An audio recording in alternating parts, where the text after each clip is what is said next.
It is Monday morning and it is very wet outside, as we can all know. This weekend, thunderstorms, lightning, fabulous, enjoyed it. Unit did not enjoy it, got loads of water in it. Anyway, we're over at my customer's house that we did the rewriting crew. We're over at Chris's house, he's got me back. We're putting the outside cameras up.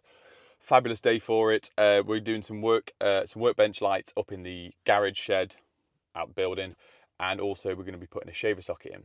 I want to run through some stuff. So when we did it all, I did say that Chris was going to be putting in some smart switches to control different items throughout the house. He's now started having a play, and now I have more of an understanding, especially recently working over doing like the home cinema sort of thing that I've been learning, getting my head around. Now I have a better understanding. I can understand why he's done it this way and how Home Assistant is working for him. One thing that he did do cool, which I did say in those older videos, is with his thermostat in the bathroom upstairs, he's put the smart switch in, linked it to Home Assistant, so when the shower comes on, because we put a CT clamp on the shower circuit in the fuse board, once it pulls a greater than 9 amps, the extractor fan turns on. I'll run through it all in there in a little bit and show you firsthand, but it is very cool. So we've got the coat, we've got the gloves. Let's get out, let's get a little bit wet, have some fun. From the video the other week, oh God, that's a big muddy puddle.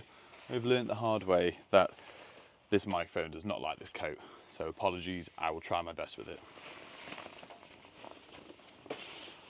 So one thing I found, the magnet doesn't work straight the way through the coat, so I have to clip it on. First things first, I need my data kit. Find where my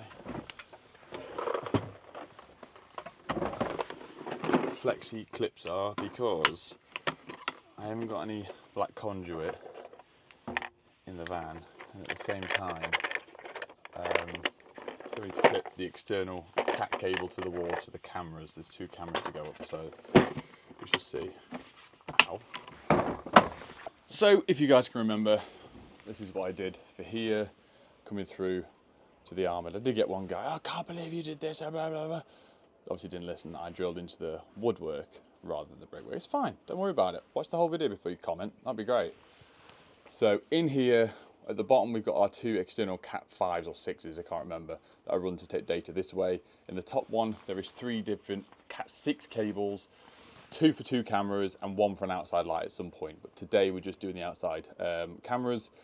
We're going to come through the stuffing gland, across, bracket on here, bracket on the wall, put the cameras up there, lovely jubbly. So what we've got in here are RJ45 pass-throughs, which I've never used before, just a way of joining 2 Cat cables together. But because the external Cat cable is a Cat 5 and the one that we're running is a Cat 6, we've got Cat 5 RJ45 and Cat 6, so there were 1 on each to go into here to attach to the cameras, which are here, which are very nice ones. But we're going to have to do the mounting plates, which are these beautiful things. So we've got a 20mm and a 25mm, but because it says up on it, they will be mounted on the wall like this. So we've got our nice drip loops, and no water can get in through the cable on one wall and 1 on the other. And then a box of bits to screw to them. So this is our first thing. We can get some lengths pulled off and terminated, definitely one end, so they can be plugged into here and work our way back. The less sort of stuff I want to do outside in this weather, the better.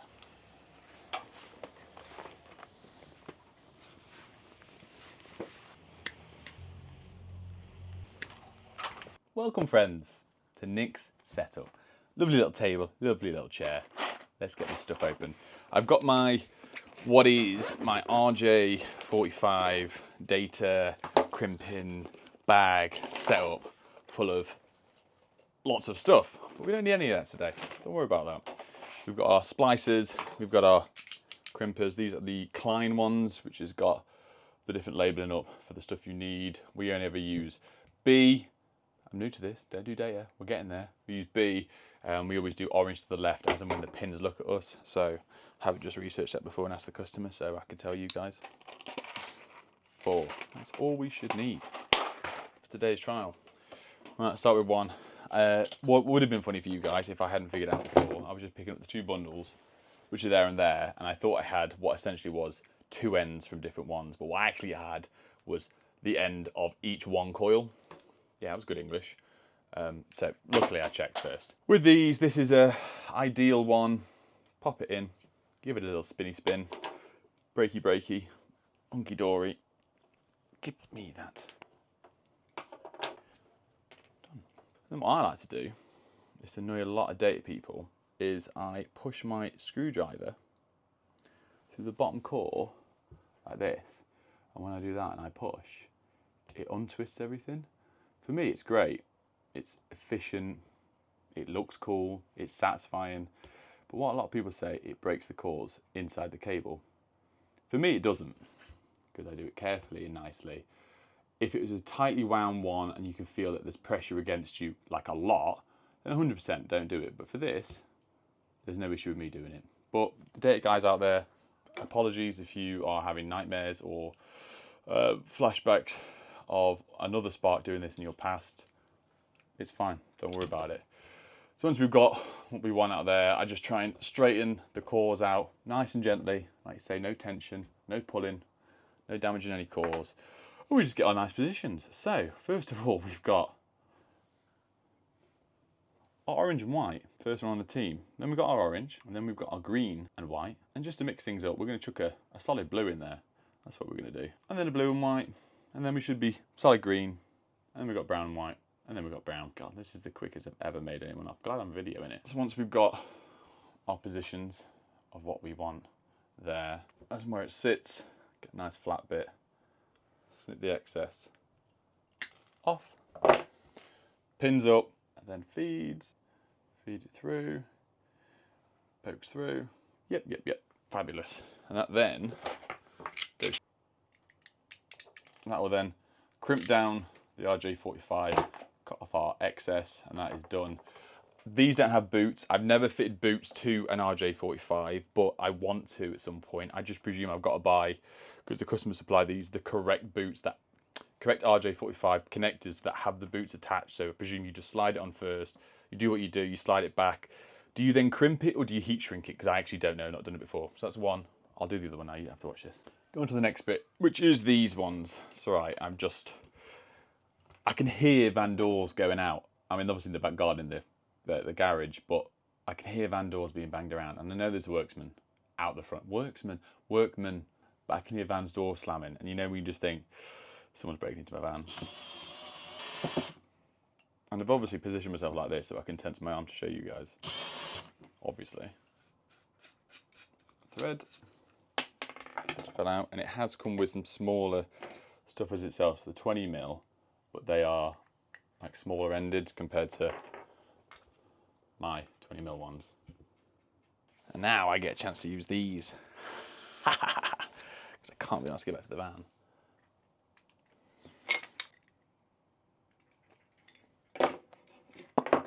Moving on to this bit, I need to find out what size pins I need that are going to pass through this to attach to this, but I don't know how to get this camera off the base. I'm just going to go ask the customer. 2 seconds.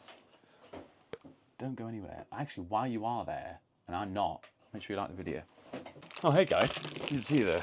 Right, apparently this, it twists, but that's just to move it round. But you put that in there, there's people watching this that know how. No joking, it's worked. Haha.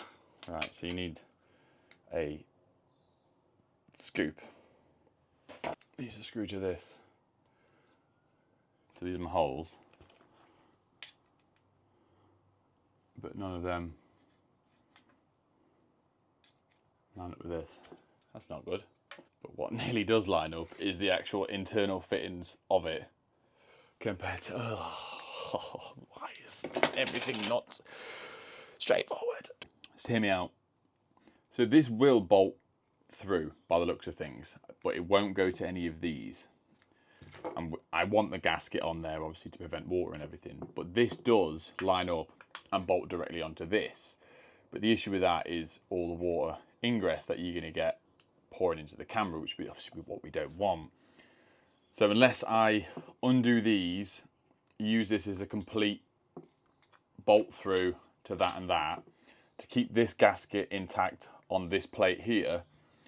But then again, this isn't very watertight once that's on there, because I don't know if this is the wrong size one that the customer's got, or this is a uniformed, universal one. Sorry, that's what I meant to say. but I'm going to bolt that straight through onto that. That's the plan. I would go and pest their customer again, but they are on a business call.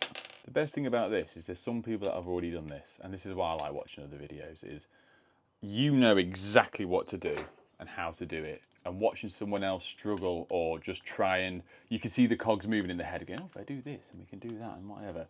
Like, I like it because I know that some of you are just screaming at the TV or turning to your other half, look at this idiot. Look at this idiot with big muscles and look at what he's trying to do. It's ridiculous. I've been there, I know. So that's the thread. Is that enough to link onto that? It's not. There's not enough on that. Right. There's some longer screws here. So we shall see. Sorry, hang on. Yeah, I'm just cross-threading it.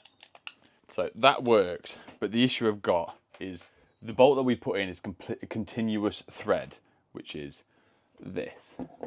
The ones that came with it are this. So you have, obviously it's just a smooth pole, which allows you to bolt through something without it gripping. But because this is all the way through, I would have to smack that on that. I see it's still not long enough. Whatever, I'm going home. Come on. That's what we're doing. It's fine, it's done, it's fine. I have spoken. If you've ever watched Mandalorian, this is the way. I have spoken. I have spoken. Right, that works. Okay. Yes, if it's stupid and it works, it's not stupid. Okay, so I've got all my threads level with this, and I've just realised as well, these have to go a certain way because of these little notches here that the bolts come through. They're individually, so that one's like a flush one, and they've got individual rings within it, so it has to sit a certain way. So it makes you do that up, and then, oh, I can't remember which bit's up, and then the bottom one here has to go on there for it to slot in.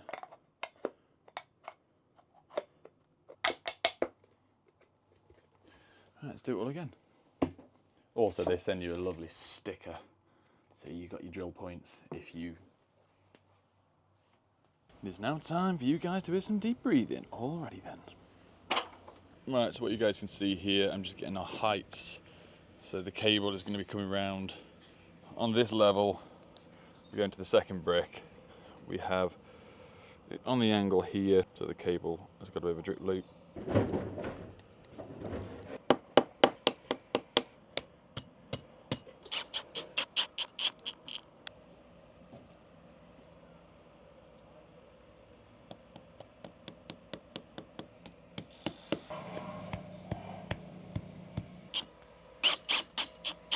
So now we've got that up and ready, you've got this kit.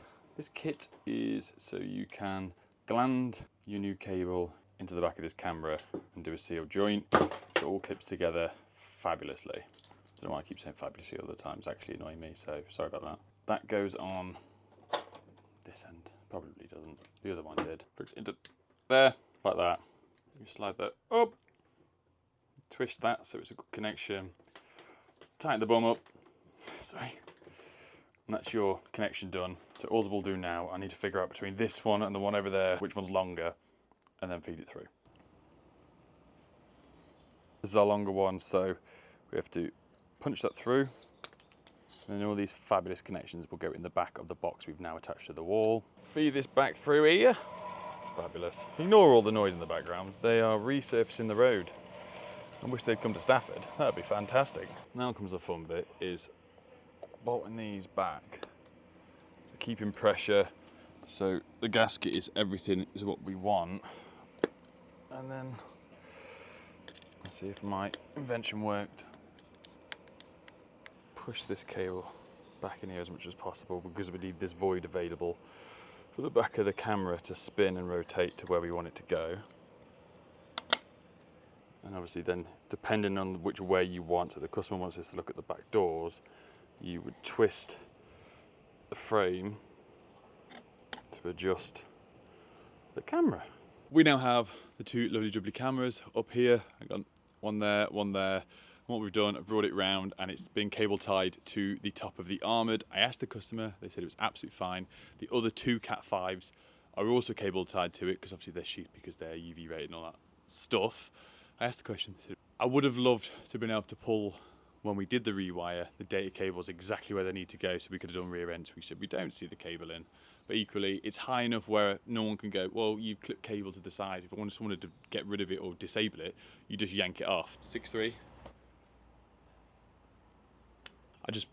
When I say things like that, I just presume you lot think I want to tell you all that I'm 6'3" all the time, but whatever. In the garage, shed, whatever, we're having 2 floodlights over the workbench here. Going across on this beam, we've got a whisker box that I've left outside. We put this spare one in ages ago, if you can remember, to have some smart switch in. The customer's not done this, but we're going to utilise this switch, which is literally a 1-gang switch. There's a live and a neutral in there. Bit of Flexicon up, coming across, light, off the switch. Fabulous. Onto this. Right, we've got 3 saddles that are aftermarket that do not match what's in here already that I supplied. But we've cut them down a bit. We tried to make them look as much as the other ones as possible, because these all came in a contractor's pack when I did the job. The customers bought, so I left them some of the Flexicon that was just left over, but bought some aftermarket, and they're not aftermarket, from Screwfix or whatever, that don't quite match. So they won't look exactly the same, but we'll do what we can do. So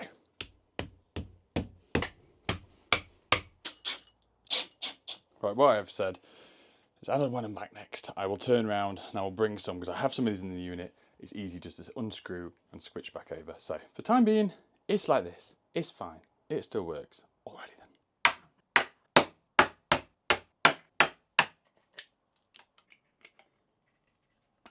And for this bit, I have run through with Chris. I'm going to put 1 screw and 1 washer in, and this will, I have marked up exactly where I want stuff, so I'm not just throwing it in. It's all been measured.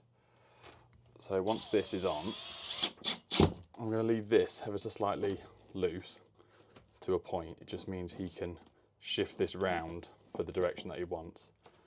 I'll clip this with a bit of slack behind it.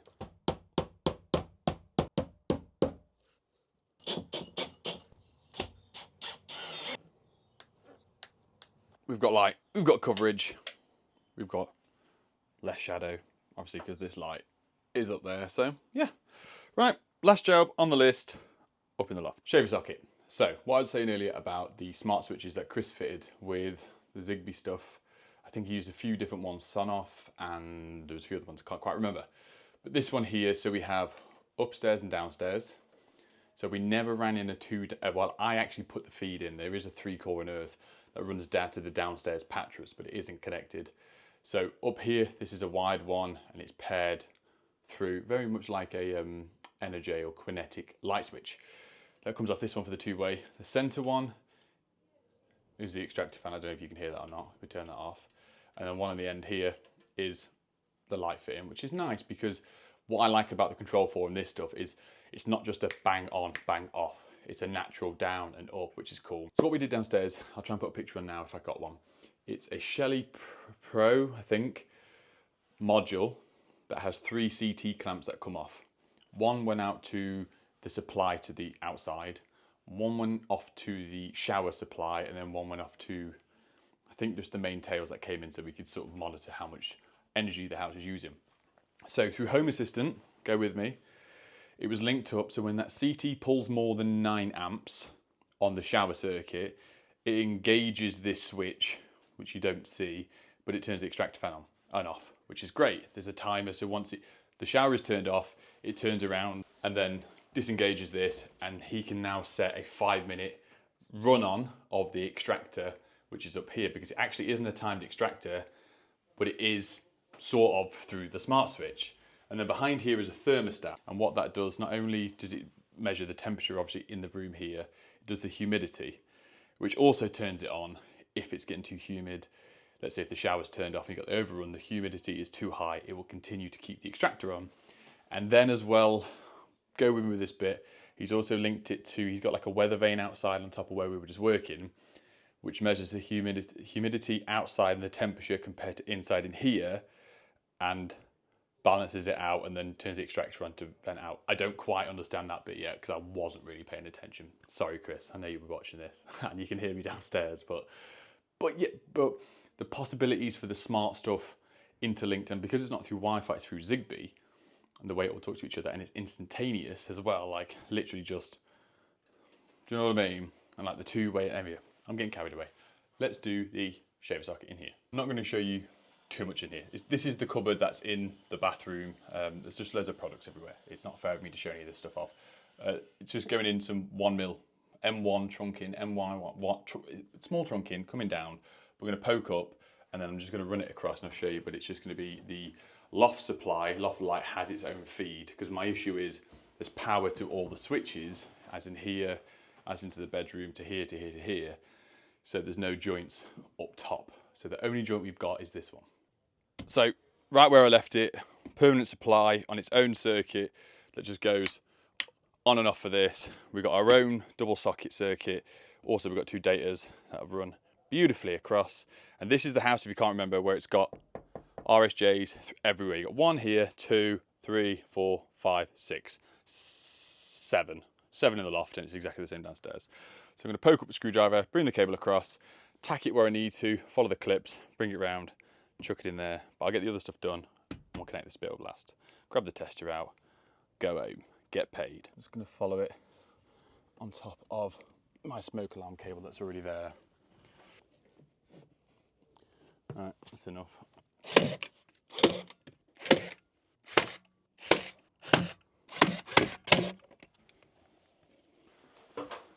Oh, the light's already on. Right, and just like that. Whee! So that is on. You spin you around. That is all tucked into there. That goes up, that runs around, that goes down there. That is all done. I've left the front. Oh, I'll show you. Just one key thing as well, guys. Because it's wet and it's muddy all the time, if you ever put your steps down, I've caught out before, cream carpet, brand new, put a mat down, even though you think you clean the bottom, trust me. That's up there. I'm going to get some cork and fill from CT1, and then I've just left that off just so I can stick the tester on the end, get end of line, and we're done. And that's it on. And the difference from putting a bit of cork on it is massive. Fabulous.